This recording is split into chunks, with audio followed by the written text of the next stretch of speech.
Welcome to the College Football Tailgate, the Conference USA preview. I'm not your host. I am your second in waiting here for our good man XFL Jim, who, God bless his soul, is not with us today. He's alive. Don't get me wrong. Like he's totally not the way dead. He said it, like he went on and went into the thing I have going on behind me right now. The light, right, into the great beyond. I mean, you've seen how he eats and everything.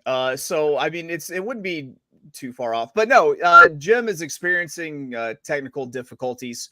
So he's with us in spirit. I'm taking over hosting for him here on the College Football Tailgate when we do our Conference USA preview. I'm your host, Chase Sessoms, the Wolf of Oaklawn. Joining me, of course.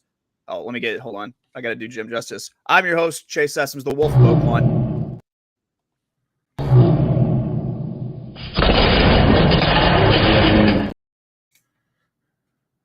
With me, Erik, Uncle Rico Magoo.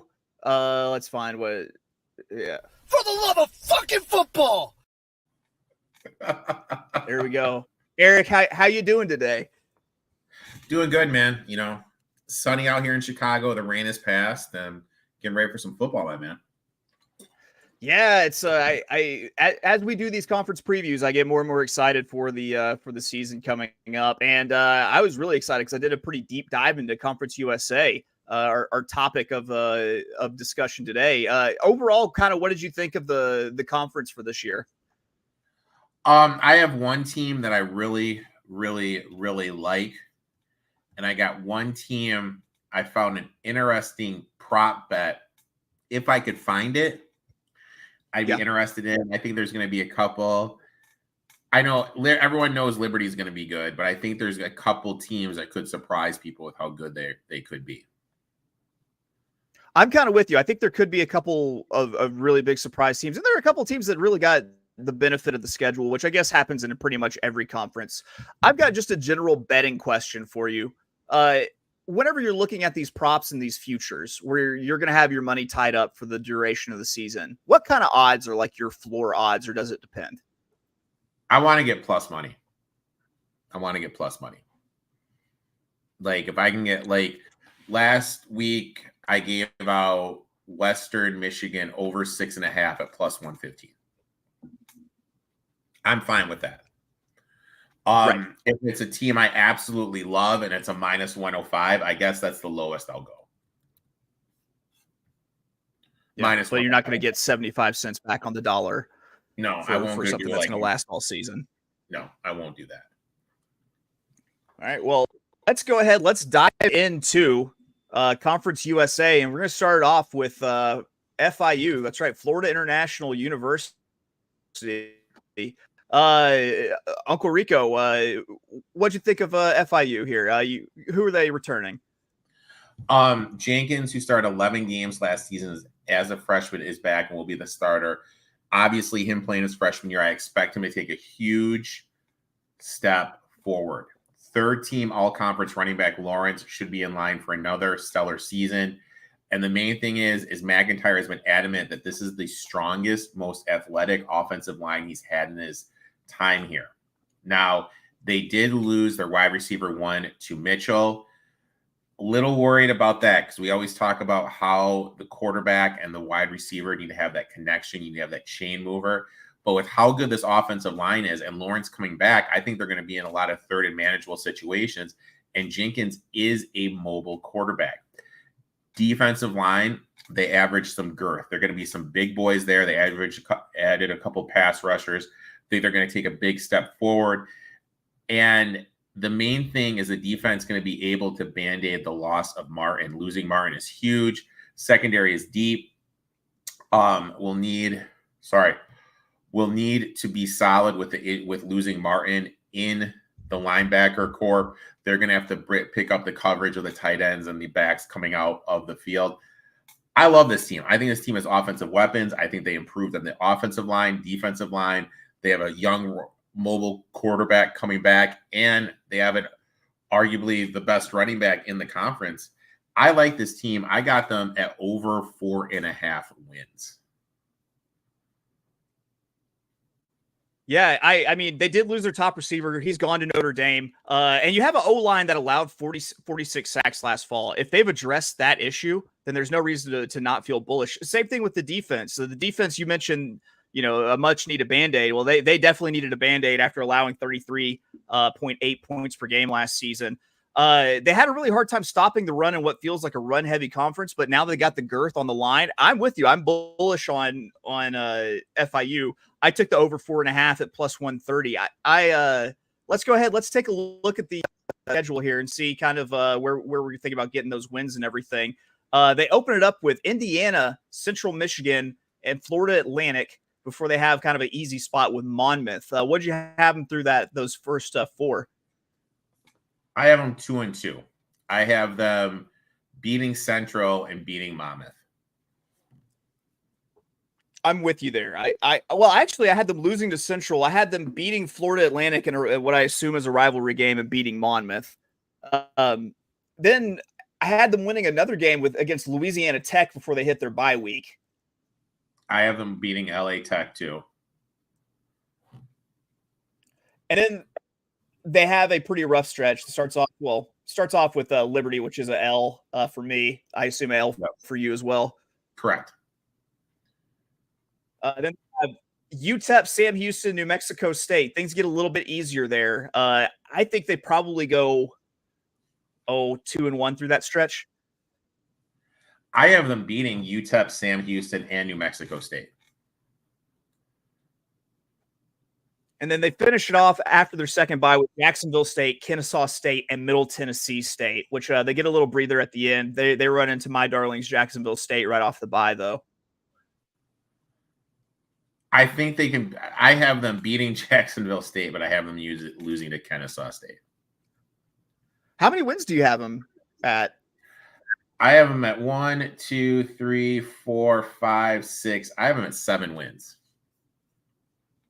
We see it the same. I'm 7-5 here, and I thought that maybe they had one of the easier conference schedules to kind of help them along the way. Yeah, I love. All right, on to the next team, Jacksonville State. They were 9-4. Oh, I was just saying I'm on Florida Atlantic over 4.5 too. Okay, yeah. And you know what? Jim was nice enough to phone his picks in for us. He's also on that over 4.5 too. So it looks like we're triple lockstep here. Now that means they're going to win Jacksonville State.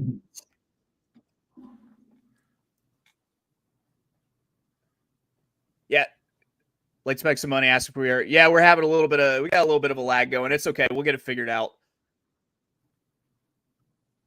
So Jacksonville State, 9-4 last year. All I can say is all hail Rich Rod, the patron saint of grade 5 season total overs. Uncle Rico, what'd you think of Jayville State?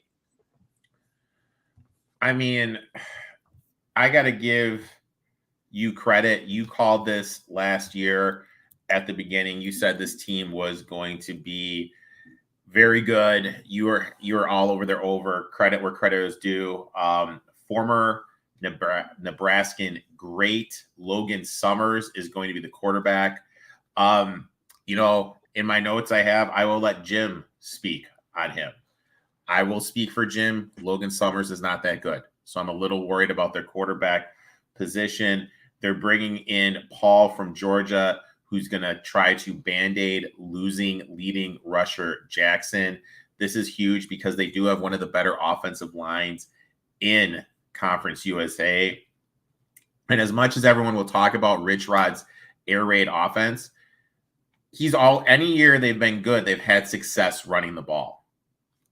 Obviously, the big question here is at the quarterback position with Smothers. They did lose Carter, who was their best wide receiver. I think they're going to lean heavy on this rush game to start the season, maybe look to bet some Paul rushing props over. The key to the defense last season was Hardy and Swan up front. How are they going to handle losing Hardy? Is Swan going to be able to carry this undersized defensive line? In the middle of the field, they are losing their top 2 linebackers. DBs are stud. They could have the best DB unit in Conference USA.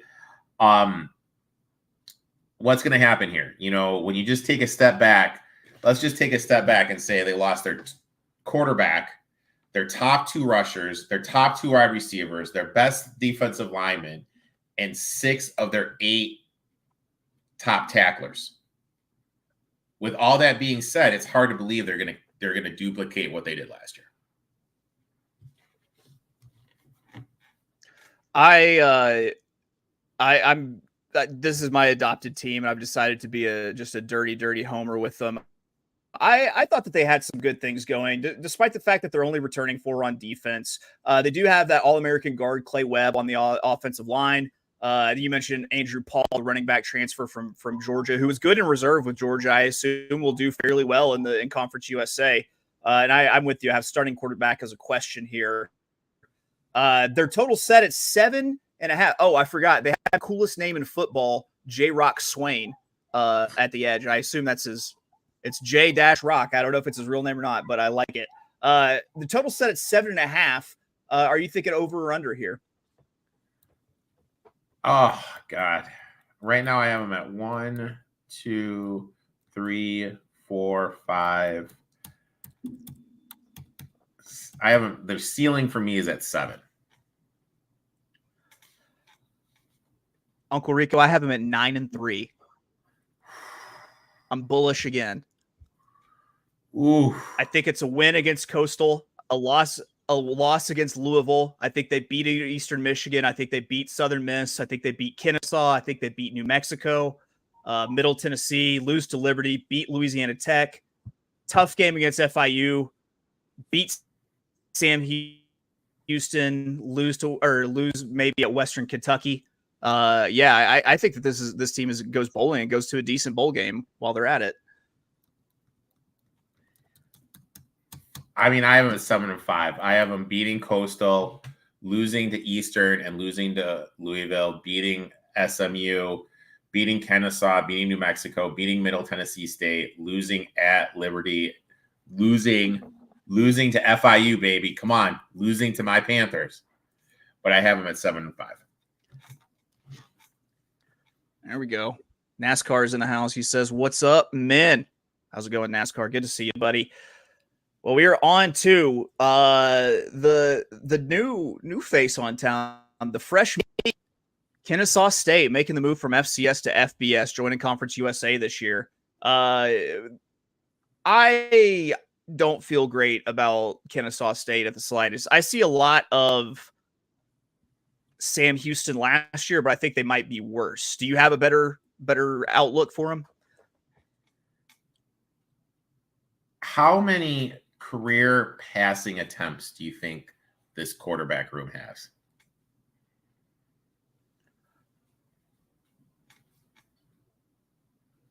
I'm going to say 0. 11. 11 career FBS pass attempts.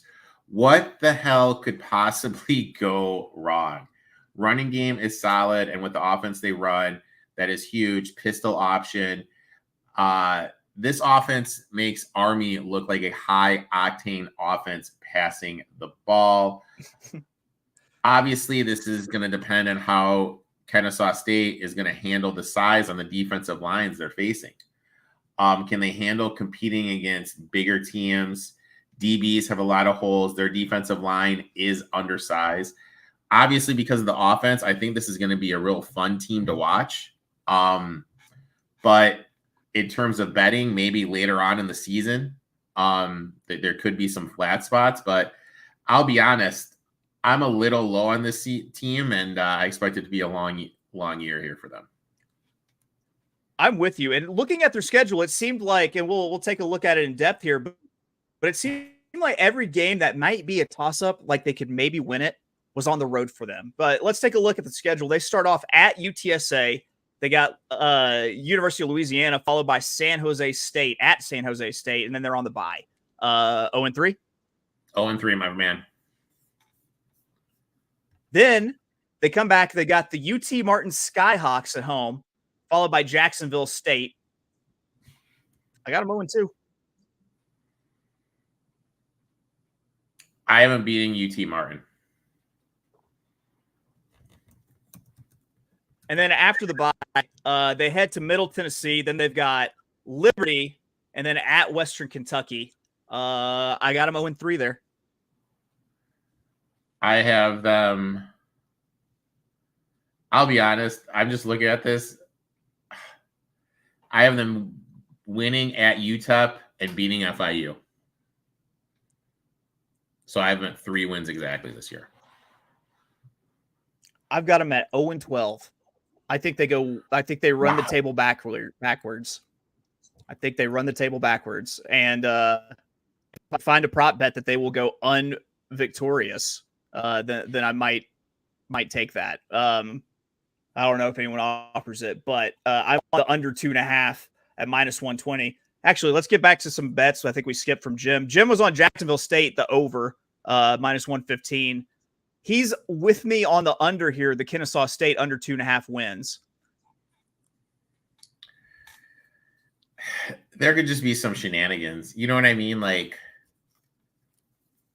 I don't know. Like, and it's -1. I don't know. Like, I think they're going to struggle, but I don't want any shenanigans, so I'm not going to do it. Yeah, I will stay away from this. I won't bet this. I just want them to go unvictorious so that I can say that I was right, that I called a that you called a big season. Yeah, man. That I was able to call it. Moving on, we are on to who looks like the muscle, the heavy of Conference USA. That's right. Our friends at Libibity, Jamie Chadwell. He is back with Liberty.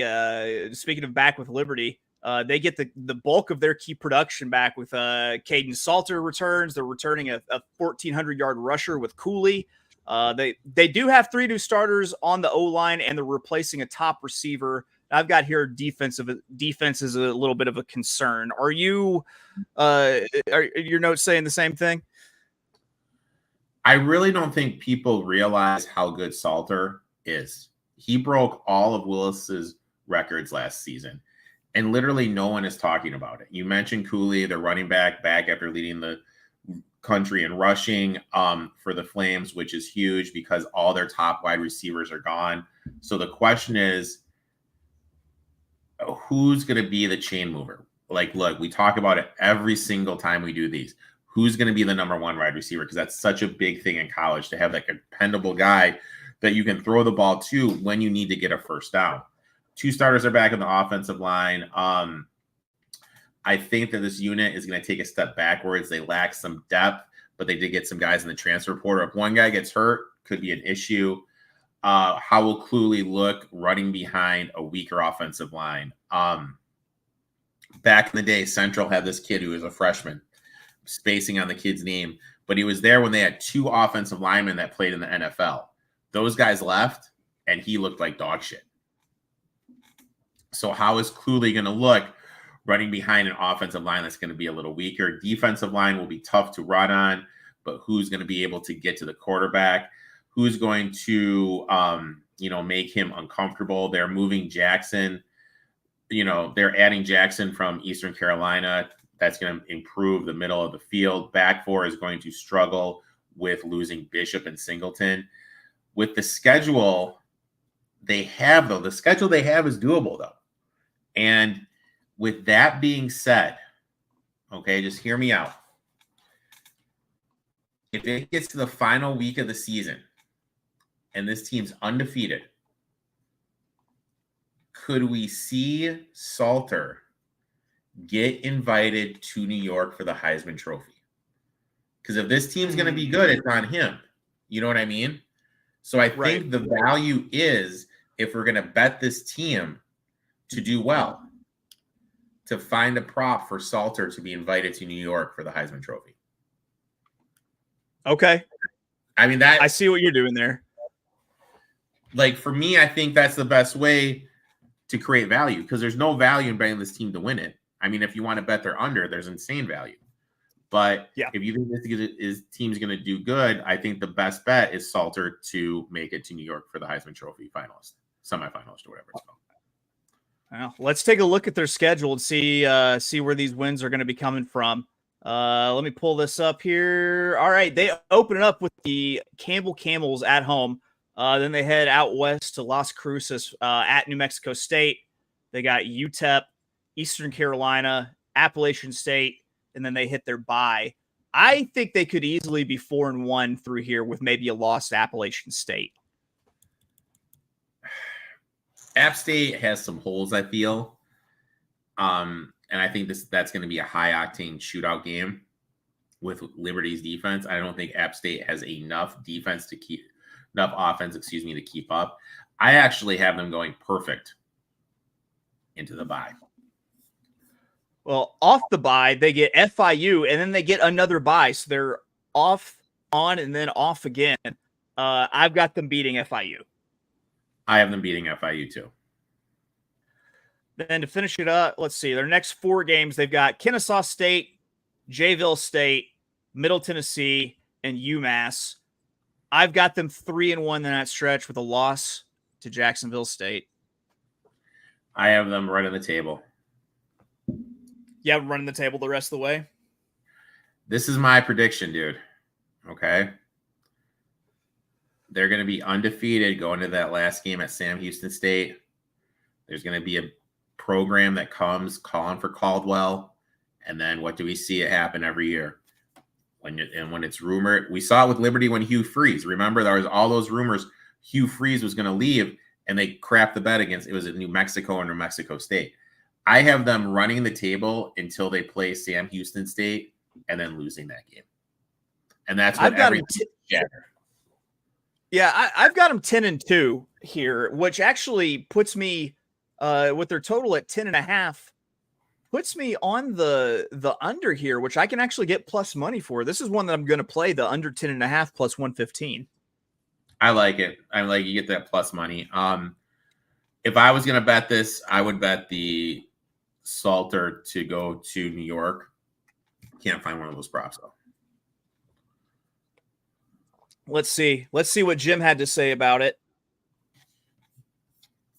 He was with me on the under. He didn't find near as good of a price, though. He had it at minus 105. So, folks, shop around. That's for sure. Moving on, we're on to the pride of Ruston, Louisiana.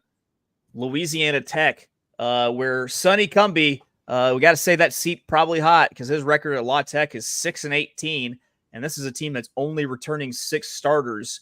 Another one that I don't think that there's very much to be enthused about. What do you think, Uncle Rico? Is quarterback going to be Turner, who started as a walk-on last season, or the red shirt freshman Baker? I am always worried when it's this deep and there's still questions who the quarterback will be for a team.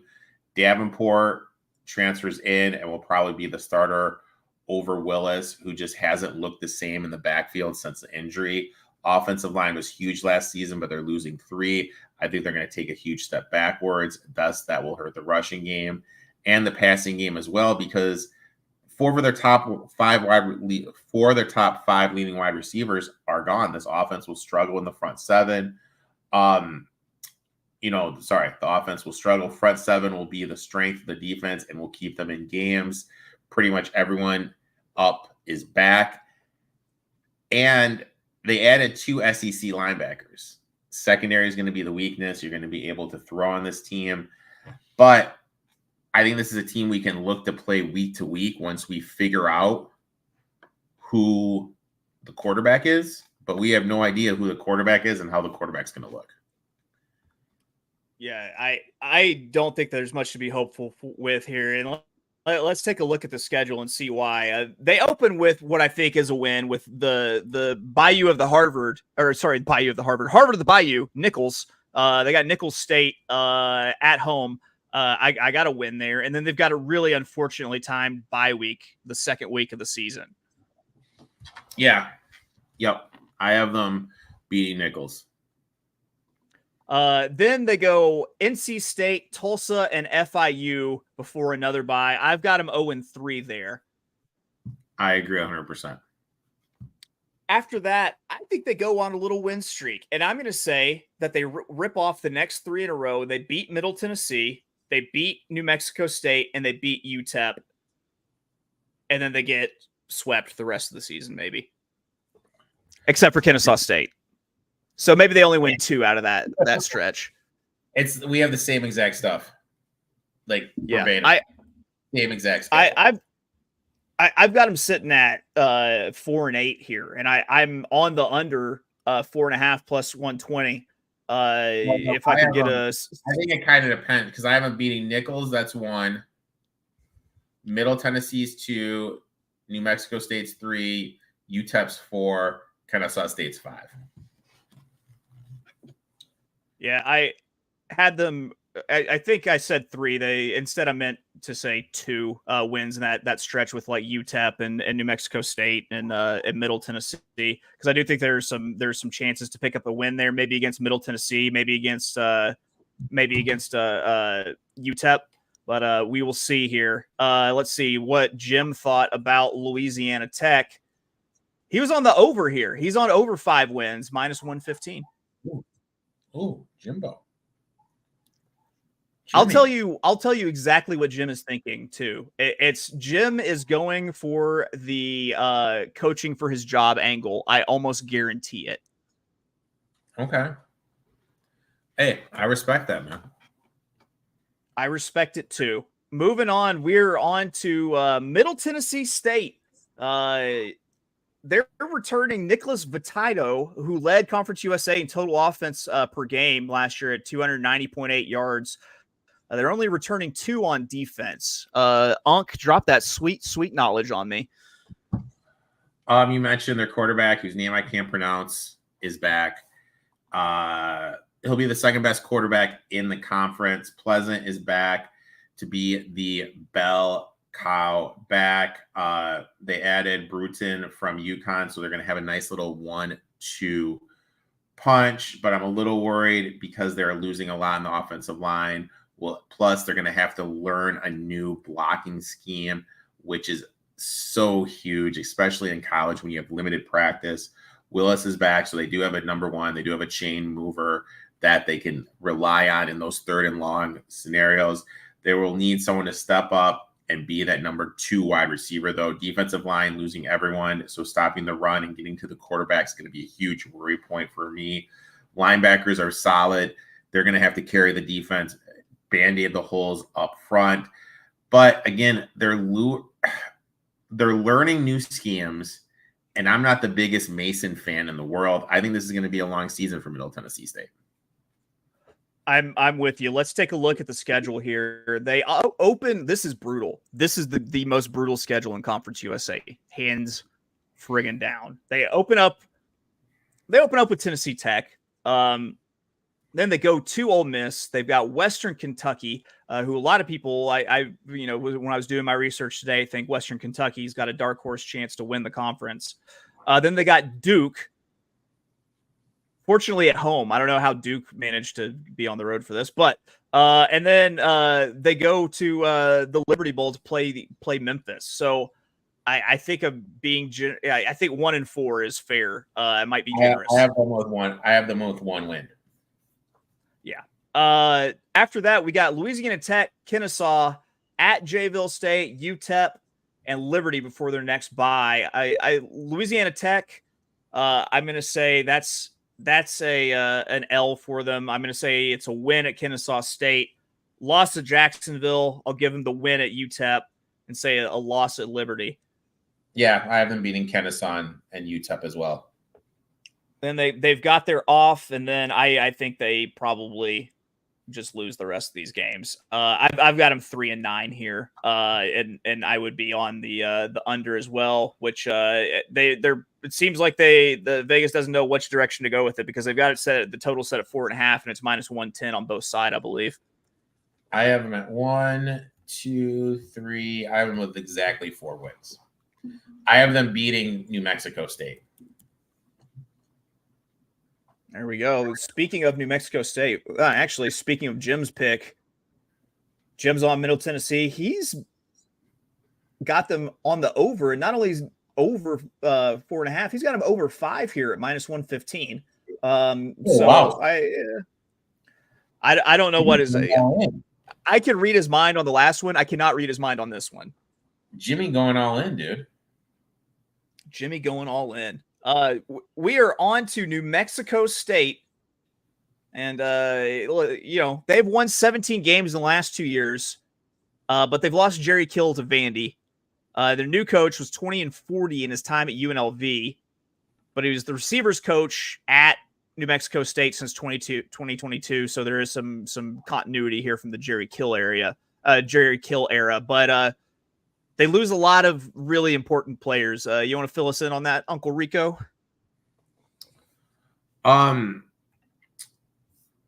No Diego. And he was everything for him last year at the quarterback position. No clear quarterback has taken the starter role yet, which is a huge red flag for me. The offense is going to fall on the shoulders of running back Watkins. They have an experienced offensive line, the best left tackle in the conference. So Watkins will be in line for a huge season. Obviously, no quarterback. I think they're going to lean on the run, look to bet his rushing props early in the season. Don't have a true chain mover. In fact, you ready for this? Everyone from the wide receiver room is gone. Like literally, they have no wide receivers from last year's team on this. So this season is going to be extremely interesting to me. Who's going to be the chain mover? Who's going to be the number one wide receiver? Front seven alone, they're missing 4 all-conference players and losing 8 of their top 9 DBs. This defense is going to bleed production. Let's say it out loud. Losing its coach, losing its quarterback, all their wide receivers, numerous all-conference players on the defensive line of the ball. I would play the under here, but it's way too juice, so I'm just going to sit it out. I'll look to play their overs, team prop overs of the opposing team, some Watkins rushing props, but pre-flop, there's absolutely no value in betting any New Mexico State futures in my eyes. I would say I'm with you, but I'm on the over. And for the life of me, now when I'm looking at it, I don't know how I got here, but I've got them as a 6-6 team. And I think that maybe their location in New Mexico helps them. People having to travel to them. Do you want to go through the schedule, or are you just okay with me being crazy with 6-6 here? Oh man, let's go through. I'm interested to see where you have them. I mean, I have them winning 2. So they open with SEMO. We'll give him a win there. That's 1. Oh, I have them losing. You have them losing to SEMO? Dude, who they have nobody with experience.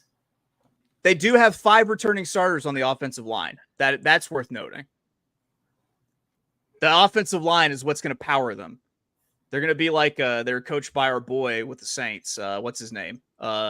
Dennison. Oh, Dennison. That's right. I was going to say I was going to say Dennison, and I was afraid I was wrong. But I've got to beat in SEMO.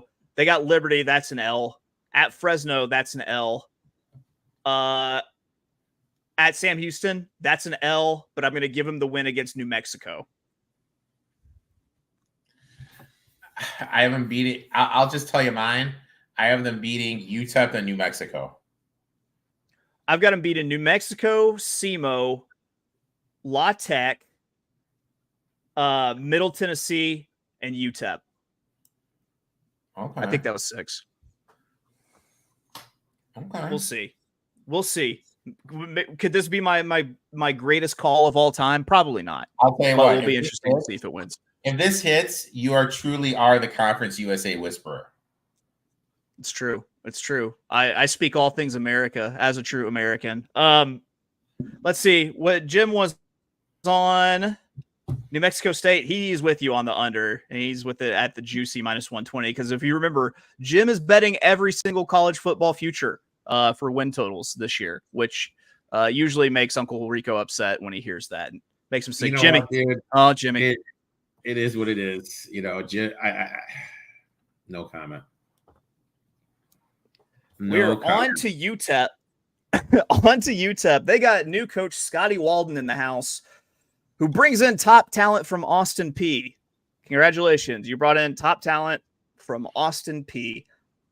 They got 5 new starters on the O-line and no clear quarterback yet, and a defense that allowed 6 yards a snap last season. What did you think of UTEP in the post-Dana Dimmel era?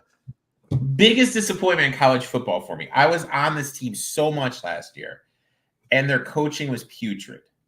McConnell, who showed a spark last season, but he was really inconsistent. They need to pick it up for this team to be anything. With all the transfers at the running back position, Jackson from Austin P, who followed Walden over, will be the bell cow, which is easier said than done with all the starters on the offensive line gone. All their top wide receivers are gone as well. This is basically just an Austin Perry offense in UTEP uniforms. On the defensive side of the ball, they're losing their all-time sack leader, two all-conference players, will be installing a new system. I mean, what the hell could possibly go wrong here? It is going to be such a long season at UTEP because you're losing talent. You have players learning a new system, and the players that do know the system are getting a competition upgrade in playing teams in the Conference USA. I'm really low on this UTEP team. I think it's going to be a long season in El Paso. I'm with you too. Let's take a look at the schedule here. Starts off, they go and they take on our boy Jim's Nebraska Cornhuskers in Nebraska and Lincoln. Then they've got Southern Utah at Liberty at Colorado State. I'm being generous. I'm giving them the Southern Utah win. That's what I did, my friend.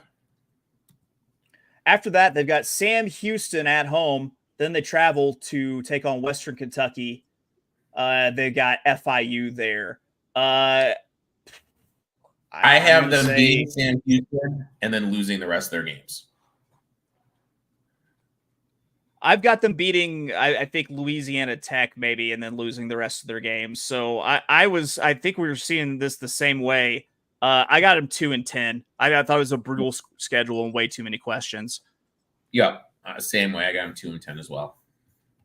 And we actually skipped Sam Houston, so let me give you Jim's bet for UTEP real quick, which he was on UTEP. He was on the under as well, under 4 wins, -110.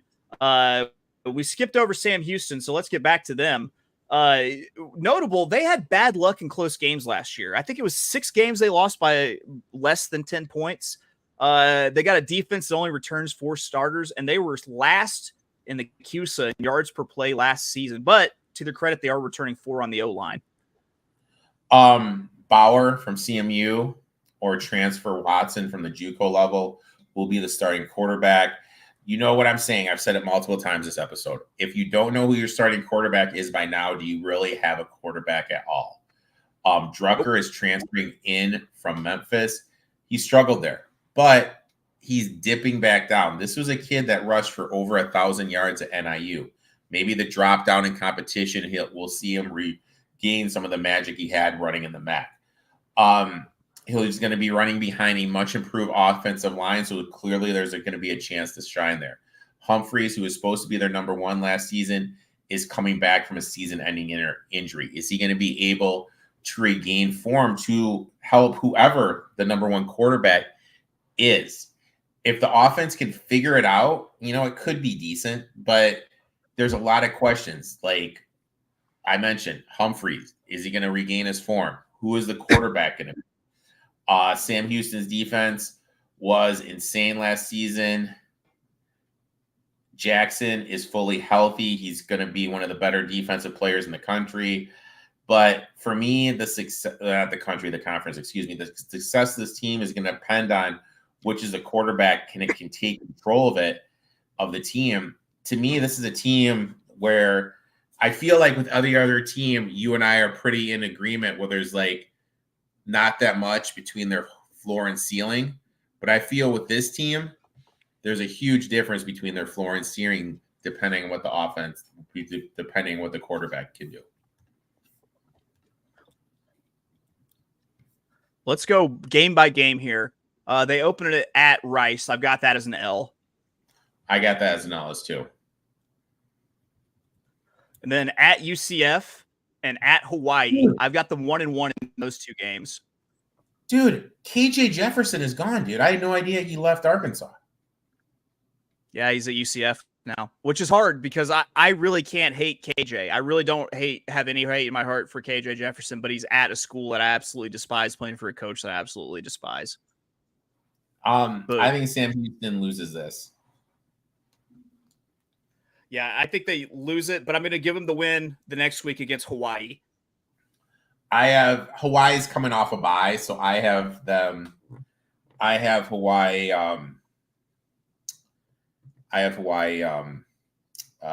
Winning that game. Then they've got New Mexico State. I'm going to give them. A win there. Actually, I'm going to give them an L. An L New Mexico State. L at New Mexico State. I have a win. I'm going to give them the win the next week against Texas State, and then I will give them the win against UTEP. I have them losing to UTEP and losing to Texas State. And then the only other game I have them winning is at Kennesaw State. I've got them 4-8.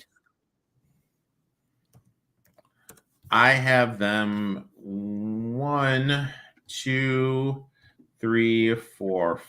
I actually have them 5. I have them the big upset win, the last game of the season, hosting Liberty, beating Kennesaw, beating Louisiana Tech. I actually have them beating Western Kentucky and beating New Mexico State. Okay. So maybe this is your New Mexico State, like whatever. You get what I'm saying. I had them at 4, which puts me on the under here. It's plus money, even money. I'll take it. I'll take the plus 100. That's a play that I'm definitely going to make. We've hit UTEP. That means we've hit Sam Houston. We are on to the last one. We're talking about the big red amorphous blobs that hail from Bowling Green, Kentucky, Western Kentucky University. Man, all I got to say is what a tough schedule. However, this team has won 8 games in 4 of its last 5 years. They had a new quarterback, good receivers, 3 of 5 starters returning on the O-line. Defense needs to shore up because they allowed 28.7 points per game last year.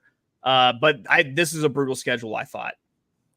Obviously they're losing Austin Reed, but TJ Finley is transferring in. I don't think it's going to be that much of a decline. I think it's actually going to be a better offensive in terms of quarterback play. Offensive line is 4 stars returning, which is good for the run game. As leading rusher, Young and Eline transfer Hampton are going to provide a nice 1-2 punch. Passing game I'm a little concerned about because leading wide receiver Corley is gone, so they don't have a true chain mover, and the quarterbacks don't have any connection with the other wide receivers because they're both coming into new situations. Last year, the defensive line was hyped going into the season, but Evans only played 6 games. They only had 24 sacks. They allowed 190 yards in the ground per game. They won't be as experienced as last year's group, but I expect them to take a step backwards. They're losing a lot of the linebacker position with Simpkins being gone. The back 4 is the strength of the defense. It will need to perform well with the losses up front. They're losing key pieces up front. They're starting quarterback, leading wide receiver. I think they're going to struggle this season. I'm going to be looking to playing their overs with the concerns of their defense to start the year. Let's get into the schedule. And this is what I mean by brutal. They head down to, I'm going to do this in my best Keith Jackson voice, down to Tuscaloosa to take on Alabama in their opener. And we always talk about this, how Alabama playing against them. I know this isn't a Nick Saban Alabama for the first time, but you still got to think they're pretty outclassed. And you playing Alabama, one loss easily can turn into multiple losses. Yeah. So in their first 5 games, they've got Bama, Eastern Kentucky, Middle Tennessee, Toledo, and at Boston College. And I've only got them winning 1, and that's by the grace of God, the Eastern Kentucky Colonels here. I'm afraid they lose to Middle Tennessee because that Alabama loss turns into a second loss.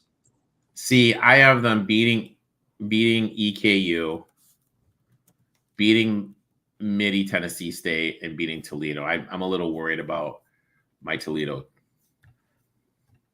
All right, so you've got them 3-2. I've got them 1-4 heading into the bye week. After the bye week, they go to UTEP. That's a win. I haven't beaten you. And then they go to Sam Houston. I'm going to give them the win at Sam Houston. I gave them an L.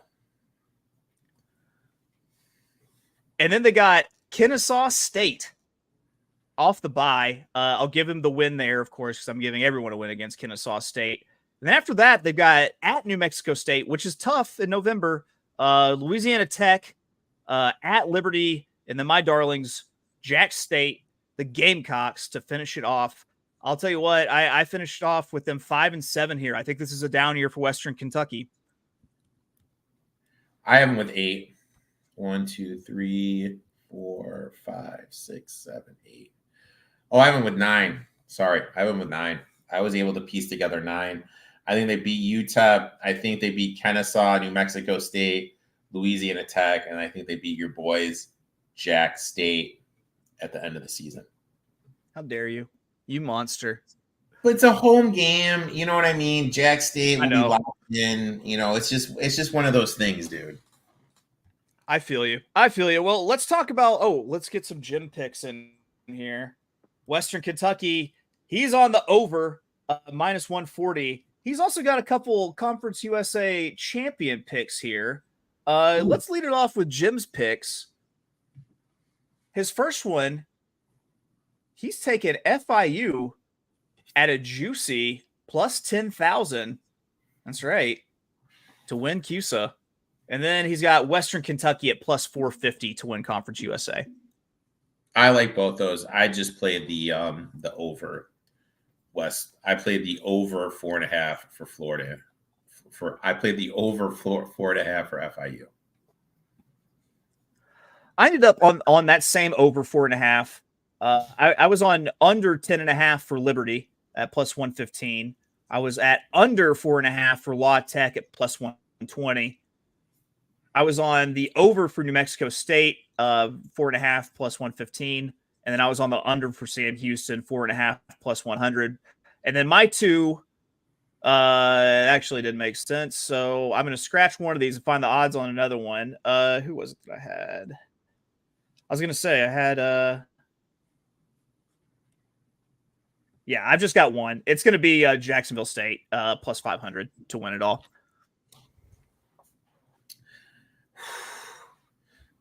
We're going to have to stream because we're going to be doing these streams. FIU against Jack State, dude. That's going to be the game of the month we stream. There we go. That's a big one because we all like FAU and it's just my foolish pride with Jack State. I like it though. I like it. Should be Conference USA is always a fun conference. They're starting to do that thing too, playing some games on the Tuesday, the Wednesday during the beginning of the year before Maction starts, which I think is a good idea. You know, everyone craves football. Why not be the showcase games? Have people talk about your conference. Think about how much traction Maction gets in November. Conference USA, they're trying to do the same thing. Props to them, and it's going to happen because people crave football. Yeah, and you end up watching these leagues that only play on Tuesday and Wednesday. You get to know the players. You get to love the league. I'm with you. I think it's a good idea. I really think that this is going to be a fun one to watch. There's some really fun teams in here. Like, honestly, I think Jacksonville State and Liberty are both just excellent football teams. And, I mean, who knows if, say, Jacksonville State freaks out and they run the table or Liberty runs the table or any team runs the table. Now, if the expanded playoff, you're talking a group of 5 team that's got a chance to make a run at a national championship. Which is insane. Absolute insanity. Absolute insanity. Well, that's going to do it for us here at the College Tailgate. We will catch you back next week. I don't know what conference we're doing next week, but we're doing a conference, one of these. The Fun Belt. We're heading to the Fun Belt next week. So check us out. We should be back at around this time, 6:30 next Wednesday, 6:30 Central God's time. Thanks for tuning in. We will catch you next time.